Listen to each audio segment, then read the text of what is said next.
class all the time. Oh, very nice. Yeah, he was changed. He became really good friend. Just, he was very necessary. Aw. Oh, that's a great story. I hope you send him thank you notes every once in a while. We lost track long ago. Oh no. I missed a great, Irma. I missed a great story. Oh, it was We a Nora story. were in Hebrew class when I was in college, and we were my professor used to make us read one after the other up and down the aisles every single day in class, and I had the kid, in front of me or behind me, trained that the 3 people before me, he would tap me on the shoulder and wake me up. So I had just enough time to catch up to where I was reading, and with enough time to find my place and be wide awake to read. So Okay.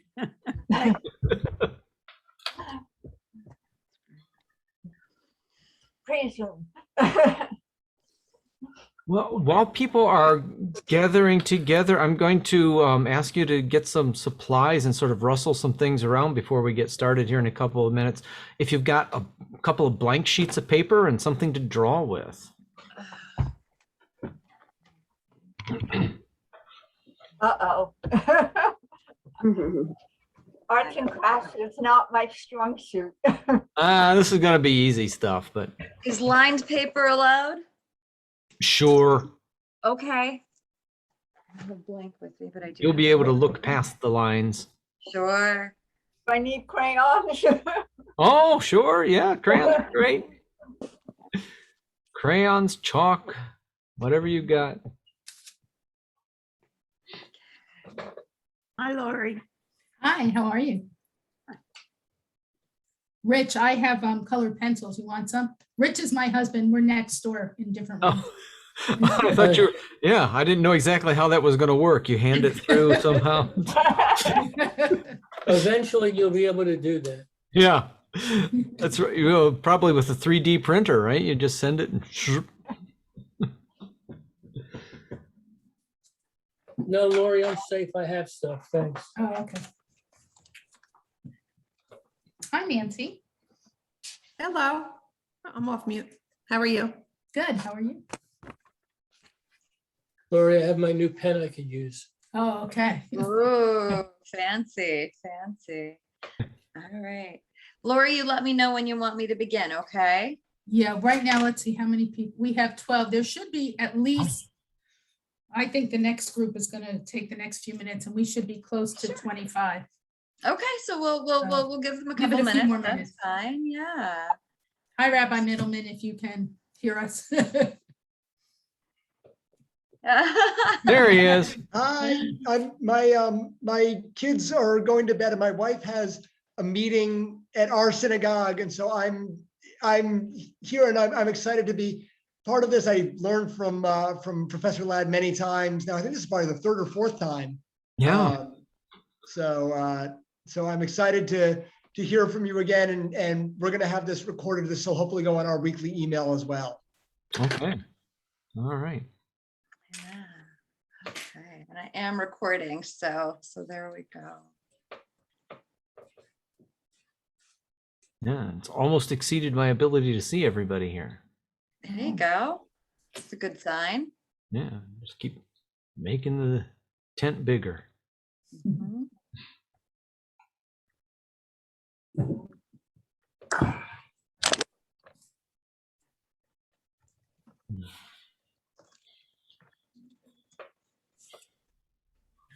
And you've been on this project for 2 years now? Oh, no, we started, our first program was, did we start in January or February? February. Oh, okay. And we did four different programs. Okay. I watched several of them up through April, I think it was, maybe. Yes, that was our last one in April. Okay, all right.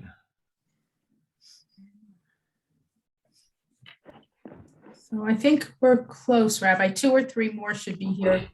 Okay, so you just Before let we- me know when you're ready for Okay. me to kick off, and I will oblige. How about that? Okay. That's the best kind of host. An obliging one? That's right. Whatever, let's go.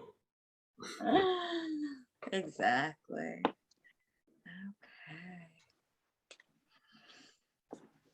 So where all, do you have any idea where everybody's coming from? Are they all local folks here that we've got tonight, or? Mostly local. I see one Missouri. So that's Okay. nice. So New York, New Jersey, Missouri, and that's where we're at today. We have Look. Connecticut, my sister. Oh, we have Connecticut. Oh, yes, you Okay, told me. I excellent. forgot. Excuse me. Connecticut. Yeah. Very good. There we go. I almost gave the link out to my classes today. I'm sure all of them would have relished the opportunity to be with me one more hour. This close to bedtime, it's good. It's, Where are your classes? sorry? Where are your classes? Indiana University, here in South Bend, Indiana. Just about 2 hours to the east of Chicago. Well, so long as you're going to do that, I might as well start that part.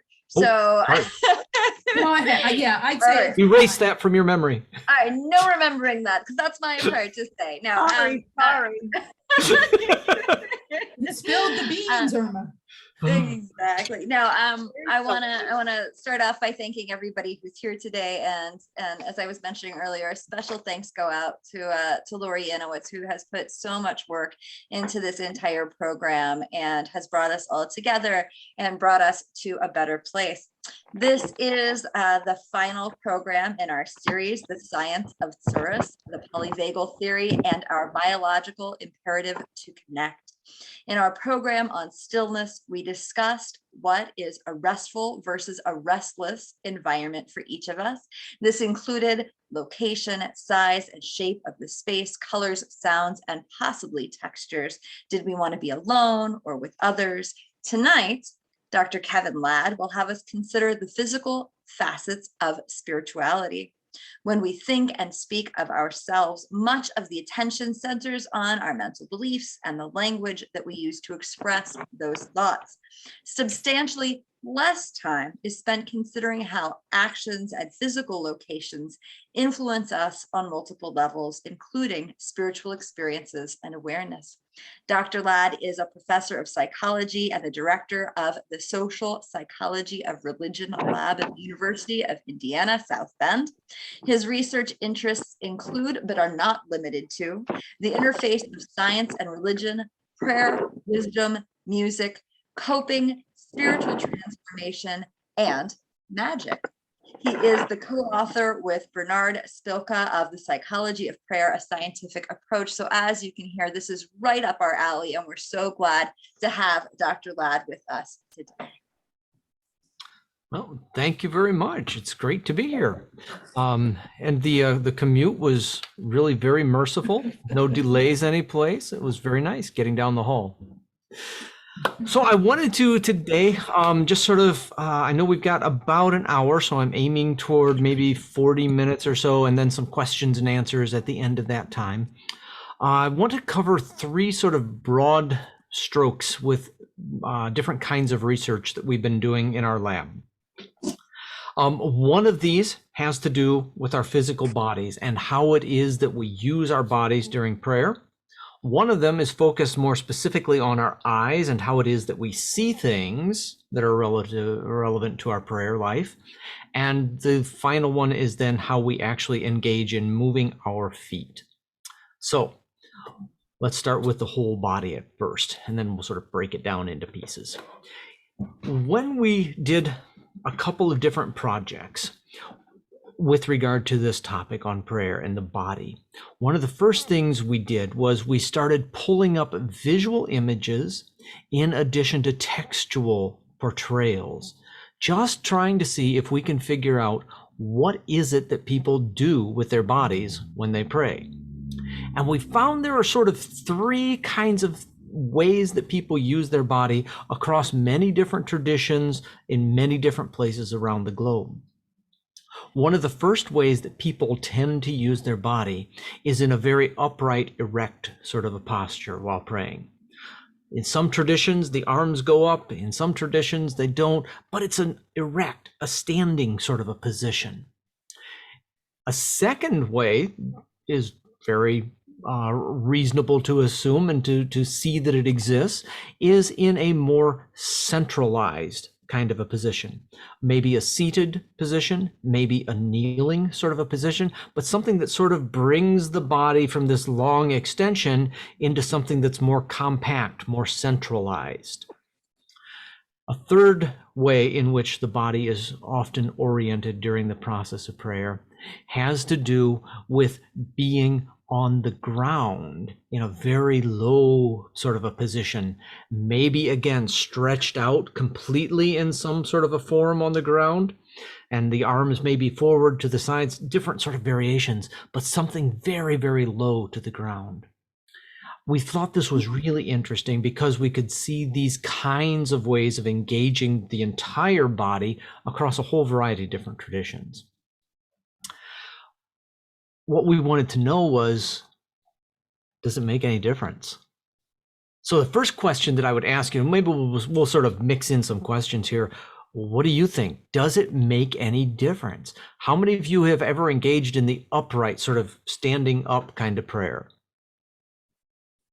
Okay. How about the way that you sort of bring yourself in, the seated or kneeling kind of prayer? Yeah. How about the flat on the ground stuff? Okay, not as many there. What are your thoughts about what this might, does it do anything different, or are you just really, really super obedient? So whenever the rabbi says, let's do this, you do that. I'm sure that's probably the case, that whatever the rabbi says, you just sort of do it instantly, right? Yeah. Yeah. If you're all shaking your head, yes, I don't believe any of you, but that's okay. I've worked as a pastor in a United Methodist Church, and I know that whatever I say is not exactly what everybody does. So yeah, I'm over I that. also don't think I've ever asked them to get all the way prostrate on the ground. So, Okay. Okay. So anybody have any sort of initial thoughts? What is it? Does it do anything different to you? Makes you uncomfortable. Uncomfortable. Which one makes you uncomfortable? Well, the reality is, during COVID, I was doing my best praying.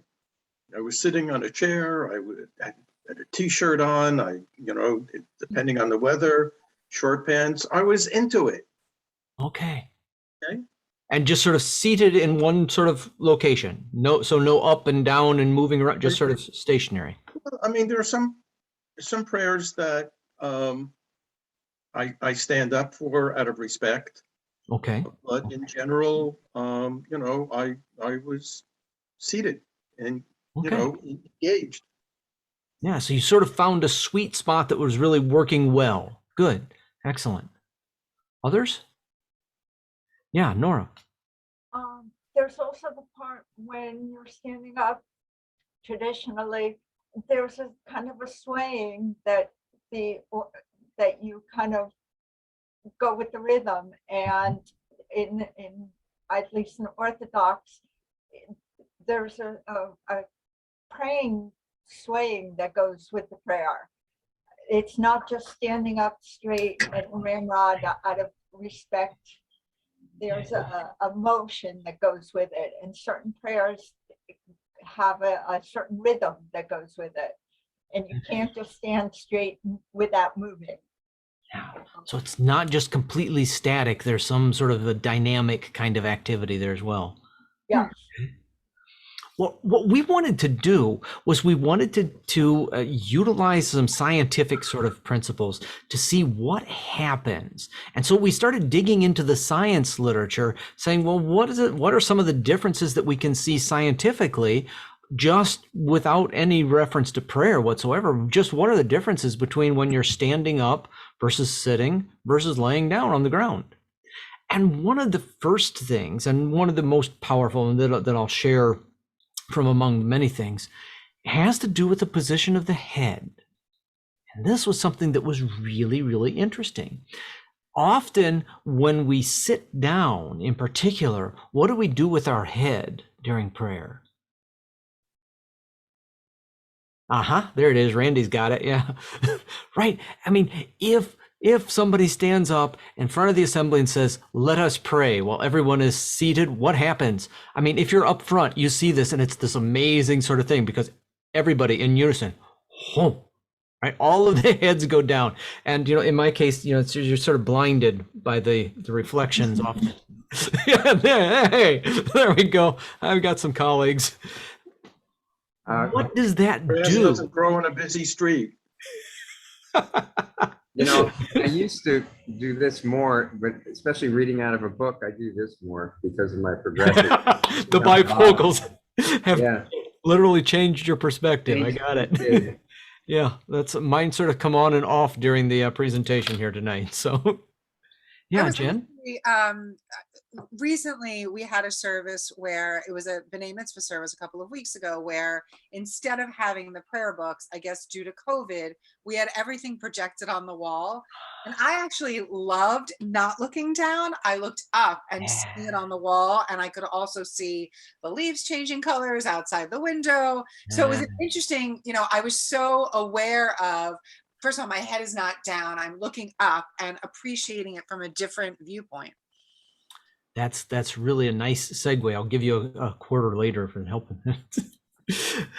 One of the things that we see that happens scientifically is that when we bow our heads, it gets difficult to breathe.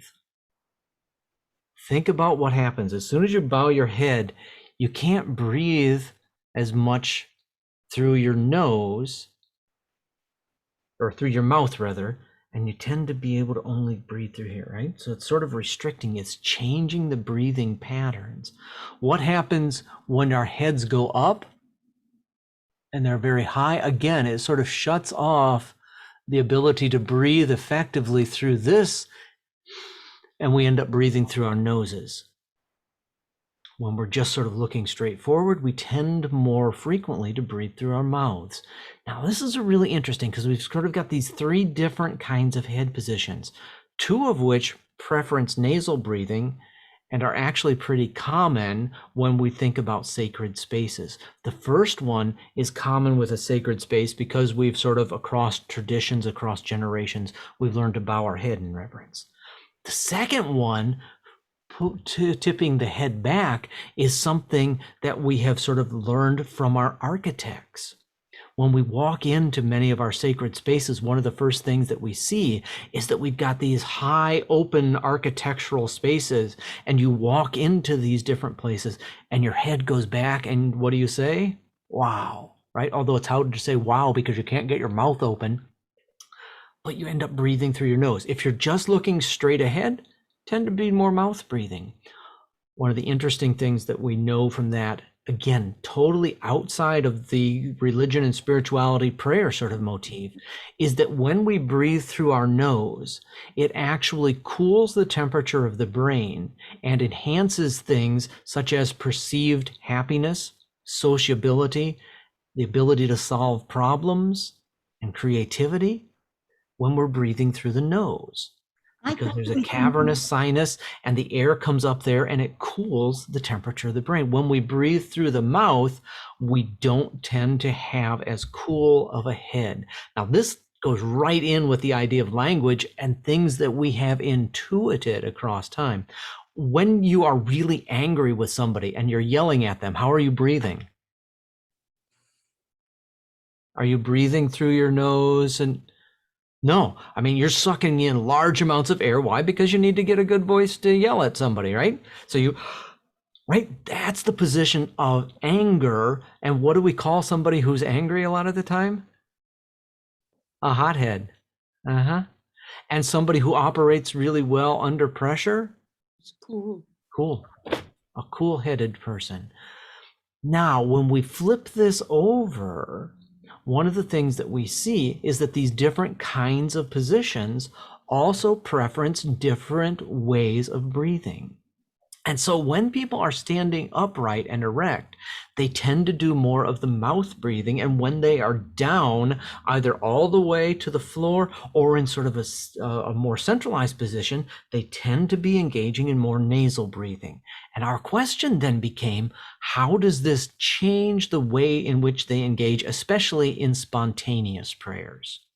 So not a scripted prayer, not something that's a traditional kind of a set of words or a text, but just if you pray in these different conditions. And so we had people assigned randomly to these 3 different positions. And at the end of a period of time, we allowed them to pray as long as they wanted to. And at the end of the period of time, we had them write down their prayer so that then we could look at the language that they used. First interesting piece that came out of here. How long do you think people stayed in the prayer position? We didn't tell them how long they had to stay. What do you think the average duration of how long did people think was okay for their prayer? 20 seconds? 20 seconds? Maybe a minute.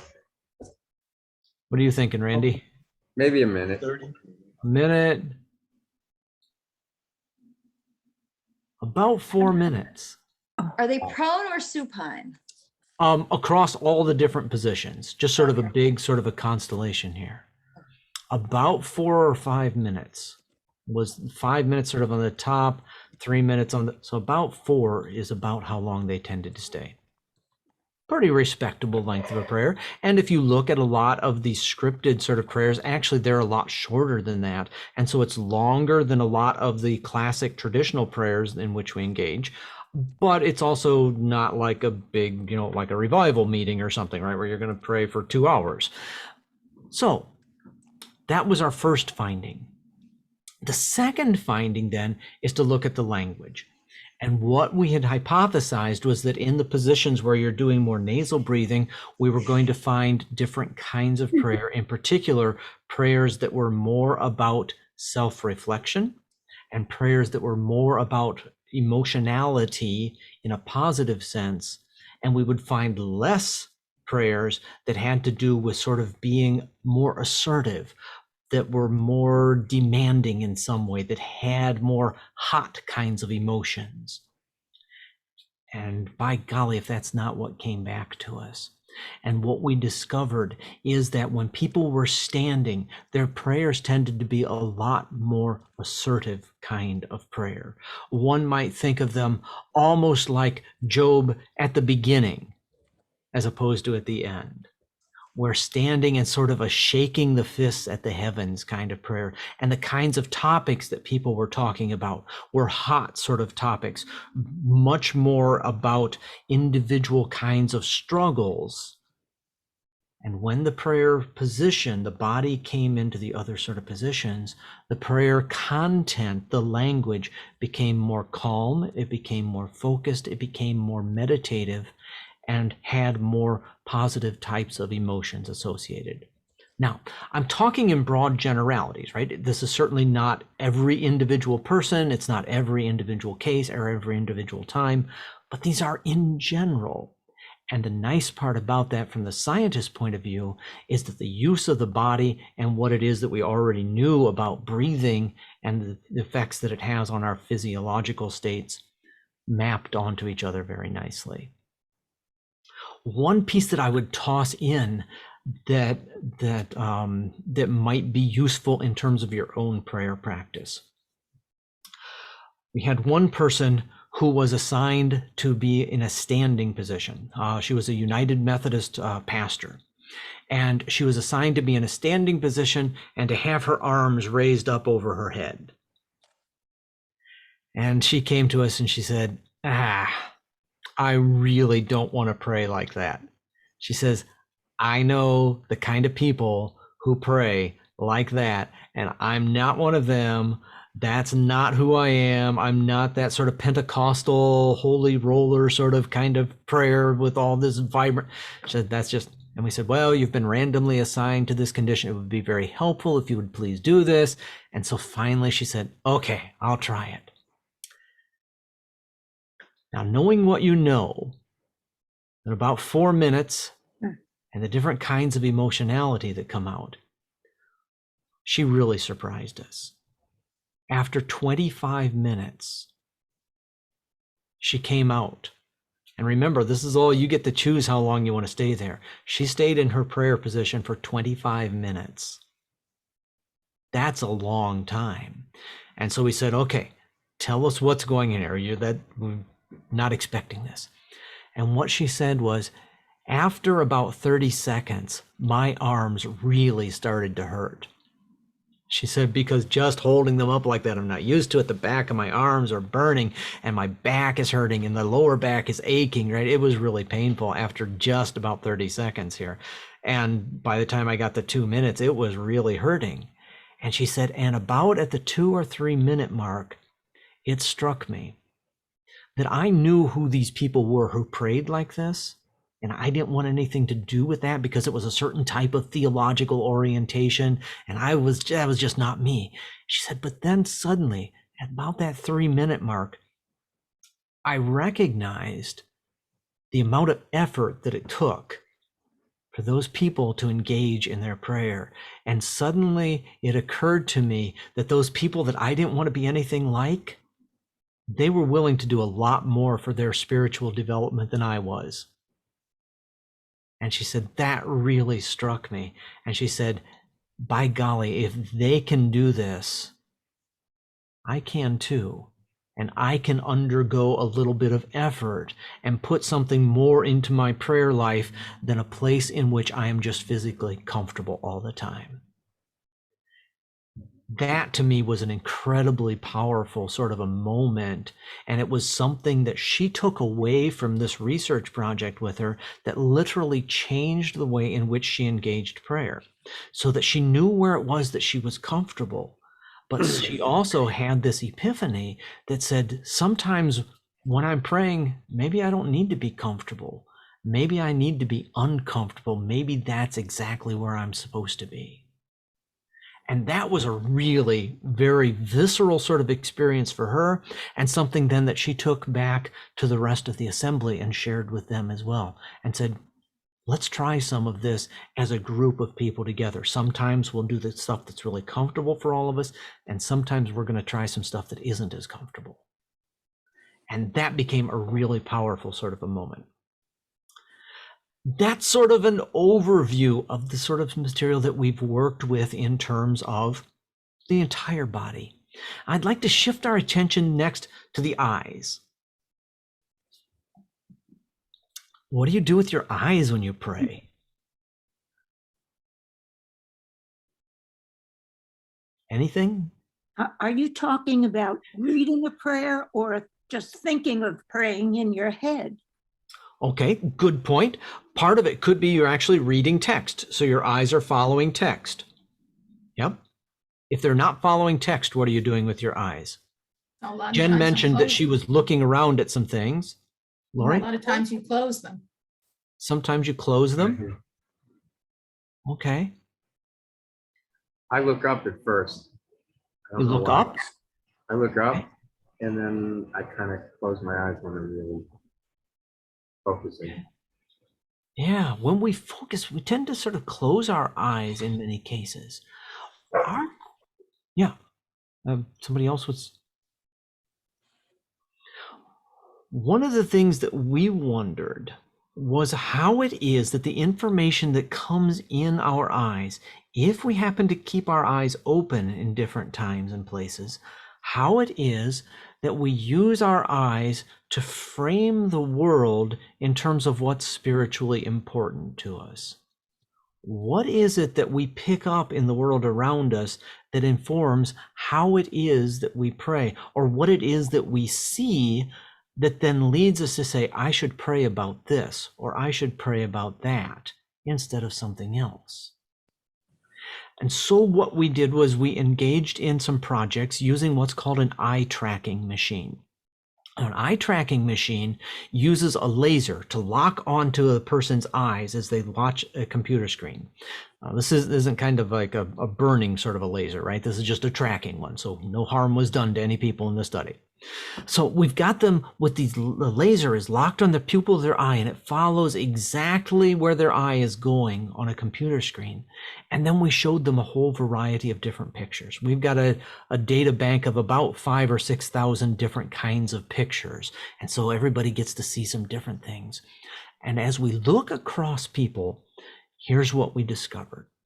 What we saw was that people, when they have a prayer need at that particular moment in their lives that is very much about themselves, sort of that kind of drawing in kind of prayer, they're looking for some kind of peace and some sort of meditative, restful kind of a state.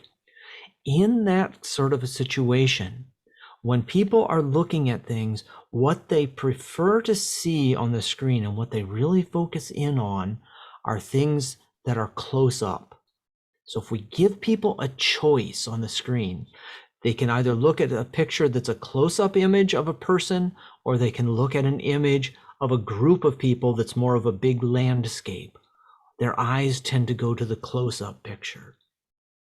Other people whose prayer life at the moment might be for things like global peace or world hunger sorts of issues, if they've got the same sort of an option, they tend to spend more time looking at the big landscape.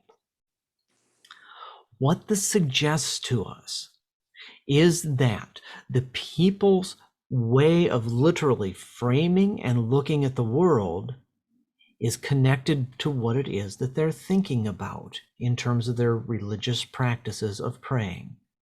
Now, this is something we already knew from a lot of advertising, right? If you look at a website, you've got a lot of people who've spent a lot of money doing eye tracking studies of how to lay out websites in order to pull you in so that you'll follow through on that PayPal transfer. What we were interested in is what happens when we take that knowledge and bring it in. Is there something about our religion or spirituality that also frames the world and tells us what's important? And the answer is yes. The things that we pray about are the things that we tend to orient ourselves toward. Now, if we go back to that example of the United Methodist pastor, one of the things that that represents is the comfortable place for us.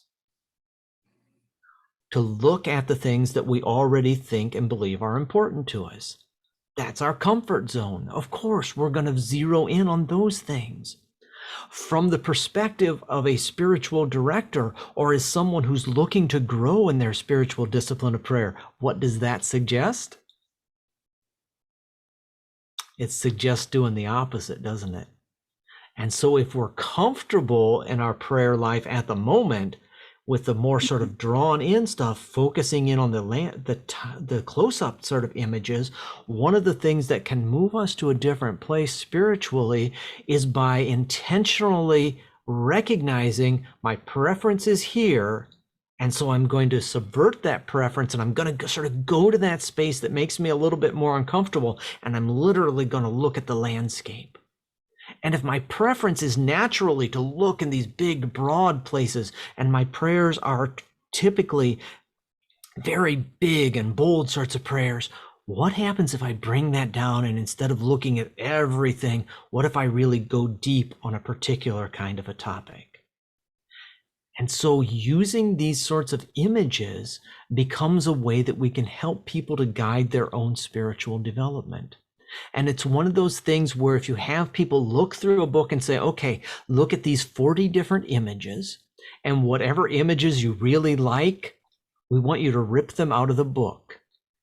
And for the next 3 weeks or 4 weeks while you engage in prayer, what we want you to look at are the pictures that made you more uncomfortable, that you weren't automatically at home with, and try to understand what it might be that you could learn through your prayer practice that's coming to you in this way that you didn't automatically look at, things that you may not have considered.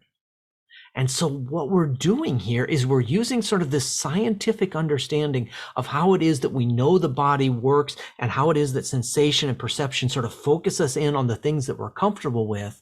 And then we use that to flip it around and say, how can this become a tool for growth and development in our spiritual lives?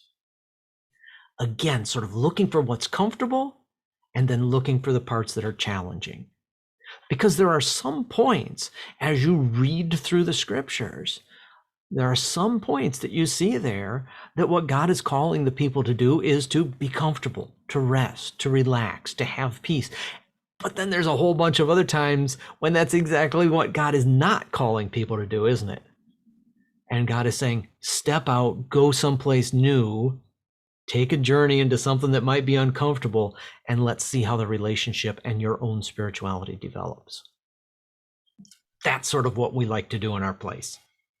Now, the third thing that I wanted to talk to you about is we've talked about the whole body, we've talked about the eyes, now we want to talk about the feet. You would be really super impressed right now if I put my foot up here beside my ear, wouldn't you? That was many, many years ago. What I wanted to talk to you next about were labyrinths, and this is something that we talked with Jeff in some previous times, as well as some of these other things. Does anyone know what a labyrinth is? Anybody? Kind of a name. I'm seeing a lot of circular kinds of motion sort of things. A labyrinth is sort of a meandering path that is what we refer to as unicursal. It means there's one path that leads us in toward a central point, and then you turn around and you follow that path straight back out. In order to make this a little more clear, I've asked people to gather some utensils so that we can do a little bit of this together. And what we'll do is I'm going to see how well this works, if I can draw things backwards and upside down, and if the camera will focus on it. This I'm not so sure about. Cameras and zoom and focusing are not always so reliable. So I'll make it as big as I can here. What I'd like you to do on your paper is first make a vertical line and then a horizontal line. Let's see if we can get this guy to focus here. It's not really very focusy. Come on, focus, focus. Come on. Okay, you get the idea there, right? In each of these quadrants, then, I want you to make a dot.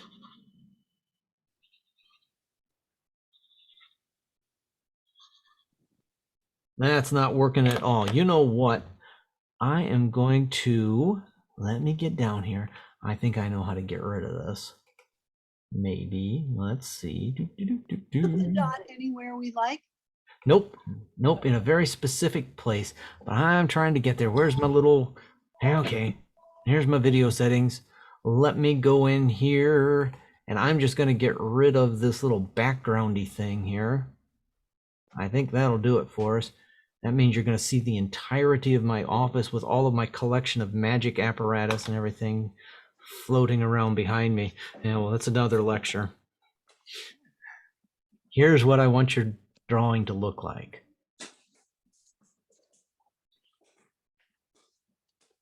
Okay.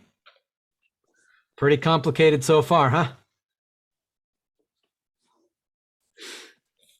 And now I want you to add some numbers to places, and these are just so that we all know what it is that we're doing. And let me show you these numbers.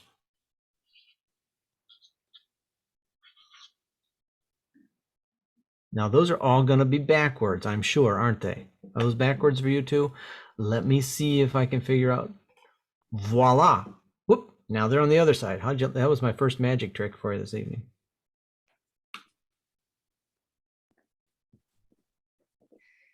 See what we're doing there? It looks correct to me, at least on my. Okay. So we're going to have 8 different points here on our little drawing. And now we're going to play connect the dots. Are you ready? We're going to connect point 2 to point 3. And now we're going to connect point 1 to point 5.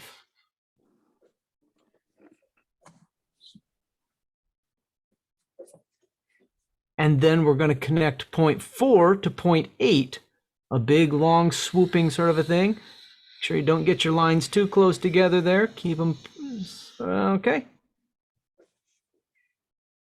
You're seeing the pattern, huh? And now let's connect 6 all the way around. And I'm going to run into the top of my board there and back all the way around down and bring it up to 7.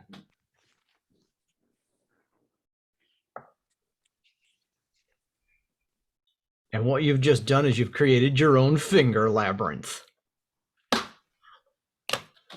How's that? Do yours look as beautiful as mine? Let me see yours. Oh yeah, there they go. There, yep, you got the ideas, huh? Okay, now you've got the recording there. If you want to jot down that pattern on another piece of paper, now that you know sort of what you're aiming for, you can go and you can start making it a little bit more beautiful and all that sort of stuff. Okay. The point of the labyrinth then is that you can use these. You might even make this a little bit longer so you've sort of got a nice little entrance-y kind of a place here. What you can do next is you can use this as a portable little meditation tool for yourself, right? This is fundamentally just what the big ones look like, except what the big ones just keep getting larger and larger, right? And if we have a little different, they're called seed patterns. And if we use a slightly different seed pattern, we can just keep making these things bigger and bigger and bigger, as big as you want to make it in your house or your yard. First time I did this, I actually went out and drew these on the street, but then discovered that wasn't so good because people actually started walking on them. That created some issues, so I didn't do that again. Here's the deal. With the labyrinth, there are basically 3 kind of places that we talk to people about. One is the entrance. One is the center. And the other is the exit. 3 sort of movements that are involved here with the labyrinth. And what we talk about these when we're using them, particularly as a spiritual discipline tool, is the idea that the labyrinth invites us to do 3 things. First, it invites us to come and to walk from the entrance toward the center as we reflect on what it is that we bring with us to the moment. What is the spiritual question? What is the spiritual desire that we have with us at that moment? And as we walk, to ruminate on that and to think about what it is that brings us to this moment. And then for the second movement, if you will, is actually a non-movement. It's standing in the center, just being in the presence and sitting with or standing with that problem and considering what it is to be in that moment, in that place, at that time. And the third movement then is to take whatever it is that that moment has taught to us and to walk back out along exactly the same path, retracing our steps, but thinking about how it is that we can now go forward back out and rejoin our daily lives, to rejoin the world with a different sensibility about the nature of our journey. In essence, these labyrinths form small miniature pilgrimages, right? These are ways in which we can do this on a regular basis. And so our question for people was to find out what happens when you approach a labyrinth with regard to the kinds of prayers that you're going to be focusing on. What kinds of issues, what kinds of problems do people tend to bring with them? And what happens to their emotional state compared to how they start in relation to how they end? Is there a change in emotionality? Do the positives get higher? Do the negatives get lower? what we discovered at the end, and we tested, there were about 150, 200 people in the labyrinth walking exercise. And what we discovered was after people had walked the labyrinth, they came out and they reported much stronger positive emotions, and they reported lower amounts of negative emotions. Now that sort of sounds on its surface like it was a good thing, doesn't it? More positive, less negative. Who wouldn't take that in their bank account? So that looks pretty good. But from the scientific perspective, we're curious. We say, well, is it anything about the labyrinth, or is it just about walking? And so we had another group of people just walk a straight line as though we had uncoiled this labyrinth, and we measured out how many feet it was, and we just had them walk that many feet. Just once back, out, and once back. Same sort of a thing, right? A going out and a coming back. Their positive emotions went up and their negative emotions went down. Then we had a third group of people just sit still in a chair as long as they wanted to. Their positive emotions went up and their negative emotions went down. We had a fourth group of people, and we just turned them loose in a big space. It was sort of like a gymnasium in most cases, a big sort of a hall where people, no obstruction. We just said, walk around wherever you want to for as long as you want to, just engaging in your practice of prayer. And their positive emotions went up and their negative emotions went down. So what we discovered at the end of this was that the labyrinth didn't really do anything unique. It was all about doing something related to prayer. For a particular sort of amount of time, when you were explicitly focused on the prayer practice, positive emotions went up and negative emotions went down. That wasn't, however, the end of the story. Because in a very bizarre sort of a twist, we had people, after they had done their different walking piece or their sitting piece, who would stay after we were finished with the experiment for the day. And this was an experiment that we ran for about 2 years in order to collect about 600 people. And we collected some data in Ohio, some in Indiana, some in Illinois, and much to the sadness of the students, we even collected a bunch of data in Florida during spring break. At the churches, not on the beaches, no beach labyrinths for them. Although I have actually drawn a labyrinth on a beach, but that's another story. What we discovered across this is that people would wait until our research team had finished for the day, and then they would come back to us and say, I didn't have a chance to walk the labyrinth. Could I walk the labyrinth?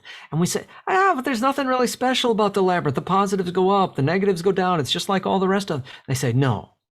The labyrinth is different. I said, no, it's not. And they said, yes, it is. Who am I to argue?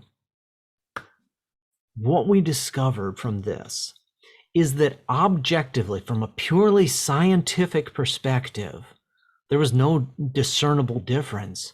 It was just about doing the exercise. And yet, from a subjective point of view, what the labyrinth represented was a unique kind of a spiritual tool that called people to want to engage it. And from a perspective of leadership and spiritual development, this is really the key, is that we know that the prayer practice is useful and it helps the positives go up and the negatives go down. But what is much harder is, just like with a physician, getting somebody to take their heart medication. What's the number one problem? Patient compliance. They don't do it. And so if the labyrinth represents a tool that calls people and draws them in, what happens over a long period of time is that people actually go back to it and they do it. And then on a longer term basis, they feel those positives going up and the negatives going down. It's not just sort of a one-off sort of a thing. So it's not just at a particular moment of worship at one moment during the week, but instead they'll go back to it on a Tuesday or on a Thursday or a Wednesday morning, and they walk the labyrinth. And what are they doing? They're engaging with a more regular kind of experience of entering into, sitting with, and coming back out into the world with the benefits of their prayer exercise. And so no science-y sort of a thing there, but it's about getting people to actually do the project. And that's something that's much more enjoyable. And so across these three things, what we have to offer here for you this evening are these three different sorts of thoughts about how it is that we can find what it is that's sort of comfortable for us, and we can relish that. And that science has shown us these different ways in which this works. But there are also ways that science then suggests that if we want to, we can seek to develop our spiritual lives and to change those by intentionally seeking out the different sort of components that make us slightly uncomfortable. Not radically uncomfortable, but at least slightly uncomfortable, taking us out of the place where we think that we know all of the answers about what this experience is like, and finding the new places, sort of those cutting edge kinds of moments. And so I hope this has been useful to you in terms of thinking about the whole body and the positions, the eyes and what it is that we focus on and what we tend to see and what it is that we might not see, and then using the entire body to actually walk ourselves through these labyrinths. Now, there's so many other really fascinating things about labyrinths. We've used them, for instance, for weddings with two entrances. So the two people come in from different sides, and they go around and around and around until they meet at the center, and then they leave on a common path. We've used them in conflict resolution so that people, again, come together until they meet. Sometimes they go out together, sometimes they agree to go back out by themselves, but they've had a meeting where they've actually talked to each other. So there's lots and lots of really fascinating uses for this that we're exploring. We've talked with people. We know that, for instance, I've got colleagues on aircraft carriers who are using labyrinths in military contexts to help the different individuals who are in those situations to try to find their center and regain who it is that they are under those terms. We know that they're being used in prisons, in retirement centers, in a whole variety of different things. We're really interested in some rehabilitation kinds of things where a caregiver and a care receiver go through the labyrinth together, maybe using a wheelchair and somebody pushing and somebody else walking with you. We've used them in a local cancer recovery place. Lots and lots and lots of different sort of applications there. But I'm right here at 8:20, so I want to be mindful that we leave at least 10 minutes for any kinds of question and answers. But I wanted to give you that, and hopefully those will stimulate some ideas that you can take forward with you out of this particular presentation and maybe put to use in your particular assembly, maybe just in your own individual prayer practices as well. So I thank you very much for your time, for your kind invitation. It's been great to be here. I look forward to hearing some of your questions. I have not a question, not a question, a personal story. Okay. Down the street from where I live, Church of the Presentation, a couple of years ago, pre-pandemic, had a labyrinth walk set up. I have to go back and see if it's still there. And friends of mine who are parishioners, parishioners there, belong to the church. I went and met them. They had yoga classes inside, and then we went outside and walked the labyrinth, and I left amazingly calm. And I really should have gone back more often, but I just wanted to share that it really had a positive effect on me. Excellent, good. Nice. I just want to take issue about something about the breathing. We breathe through our noses mainly, not through our mouths. That's what I say. Yeah, and I think there are again, what I'm talking about are some really broad kinds of differences. And what in particular is when we tip our heads in these certain ways, it sort of closes off the option. And so if we were using our mouths, it really makes it super hard. And so it really strongly preferences. And so it's not that we're not using nasal breathing at other times. It's that when we do this, It really strongly moves everybody uniformly into that kind of a position. Does that make sense? Well, I don't really know about that, but I'm just saying that normally we breathe through our noses, not through our mouths, which is Yeah. the opposite, I think, of what you said. Well, there are going to be a lot of individual differences in terms of how that operates. So the big piece is that whenever we do this, it really sort of forces people to uniformly come together. So the people who are breathing more through their noses and people breathing more through, everybody at this point tends to go toward a nasal breath. And so it makes it more uniform. So it's not that some people aren't very naturally and normally breathing through their noses all the time. Now, I have a question. I am a frequent meditator, and when we meditate, we pay a lot of attention to breath and our body position and movement. And but there isn't necessarily a spiritual element to it. And I'm wondering if you have looked at how the breathing or the body position, what the influence is if you remove the element of prayer and it's just the physical practice that I'm engaging in when I'm meditating. yes, we actually have, we're working in collaboration with some colleagues out at Duke University on exactly that kind of a project right now. Yeah. Yeah. Sort of, again, kind of, it's difficult in many ways because when people, what you have to sort of try to do is get people into these positions where they're completely not having sort of spiritual kinds of thoughts and stuff. And so there are different ways that we sort of gradually sort of have people say, move your left arm here, move your right arm here, then bring this in, as though we're just sort of doing mimicking kinds of motions. And then they sort of end up in a classic kind of a position. So it takes, it's a different kind of a strategy and a technique that we have to use there. Interesting. Thank you. Yeah.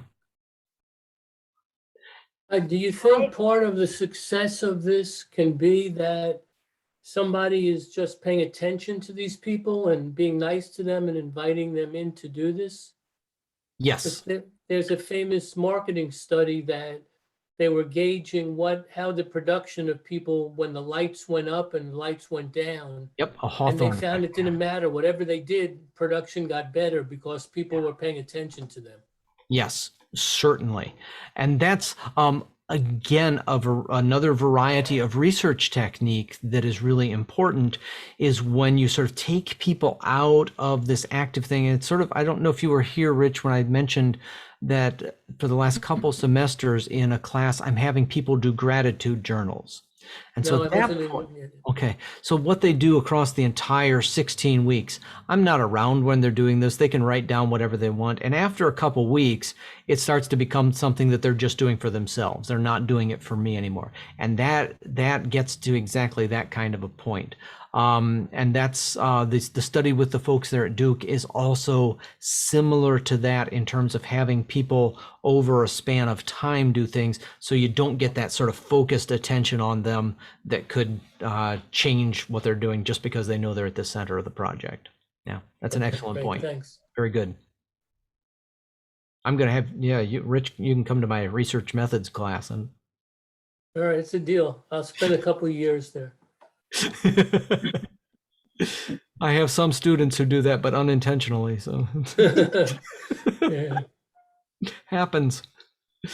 I was going to say two things. Arlene. Things fast. For the standing, it seems when we're in temple, when the rabbi tells us to stand, it seems like those prayers are more important in a way. And so, I stand, and so that was my reaction to that. And the rabbi has never told us to lay on the ground. But and then when you were talking, who knows what happens next week? And then I was going to say, I don't know if other people agree or the rabbi agrees that when we stand, it seems like that is a holier prayer.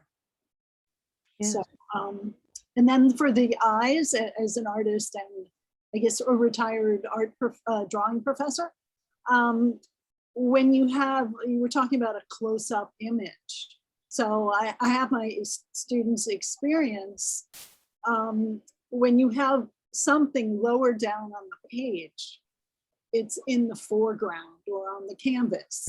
It appears to be in the foreground where something higher up appears to be, spatially in the background.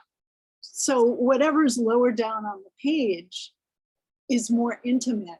It brings you in to whatever you're looking at and you have a more intimate experience. The same thing like Picasso and Degas, they use diagonals at the bottom of the paper. And that brings you right into that space. I'm making diagonals with my hands, like if they had like a table, in a cafe, and you could see how the bottom space, you're brought into it, and it's a more intimate experience than not. That's very nice. That's very nice. That's very nice. Yeah, I'll make a note of that. I'm sure that will take me to a new place as well. Thank you. You're welcome. As a student of mindfulness in later life, one of the, I was intrigued by your explanation of the labyrinth as a tool to get people to be more compliant. One of the things that I found was that to get us to be more compliant in our meditation, we were taught to use online apps on our phones, like Insight Timer or guided meditations.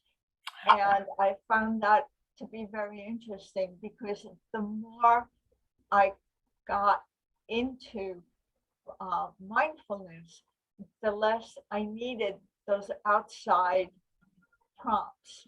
And the more I was able to just sit and meditate. But every so often, I still rely on an outside tool like the labyrinth to get me. I think that's a really, really great point, Nora, on two levels. First, the idea of sort of getting started and becoming immersed in something so that in terms of social psychology, what we'd refer to as building a habit. And how long does it take to make something a thing that we just do without thinking about it? But there are also then points at which we need to go back and have some sort of a touchstone where we renew what it is that we're doing and sort of have that moment of renewal that takes us back to why is it that we're doing this thing. And so that, really great on 2 points. One, to sort of get us started, and then to help us sustain some sort of a discipline. Yeah, and there's lots and lots of literature, especially with regard to exercise programs, right? January 1, kind of New Year's resolution. Yep. And how those against my religion. I get that.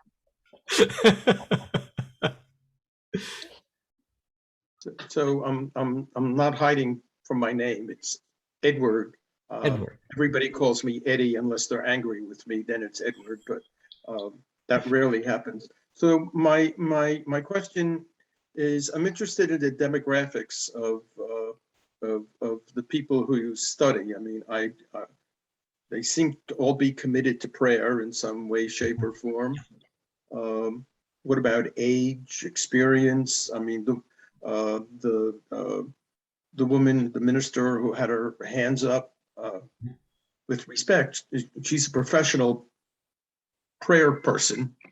Would a 15-year-old or even a 25-year-old stand for that? Would they behave the same way, do you think? Yeah. So on a real quick kind of a response there, demographics went, I think our oldest person was 96, and our youngest would have been 18, sort of for purposes of age of consent kind of issues. Then it went, there were 13 different Christian denominations that were part of the project, all the way from the most possible liberal to the most possible conservative.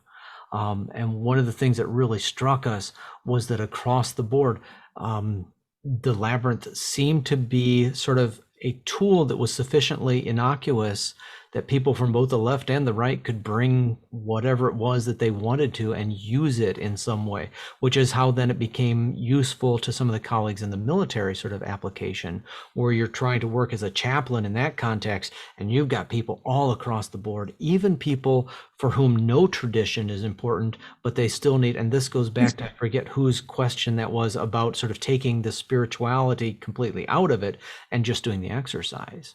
And so that's how it becomes useful in that military demographic as well. Thank you. Yeah, more good questions. Thanks.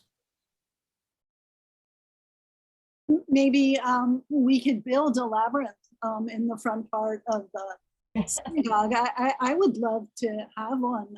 I live in an apartment, so not possible, but I think I remember hearing Oliver Sacks talk that he would do it daily. And I think it was him, but also Andrew Weil. Yeah, that makes sense. So anyhow, I'm just very attracted to the idea of building one. And I wonder if that spirituality carries through. Like, what about those corn mazes that they have in, like, maybe the middle of the country? How do you think that's related to? Well, one of the big differences with the corn mazes, I don't know if you've done them or not, but they're a maze in particular, right? And so you can get in a place and you get in a dead end and you're stuck and you're lost and you don't know exactly where to go.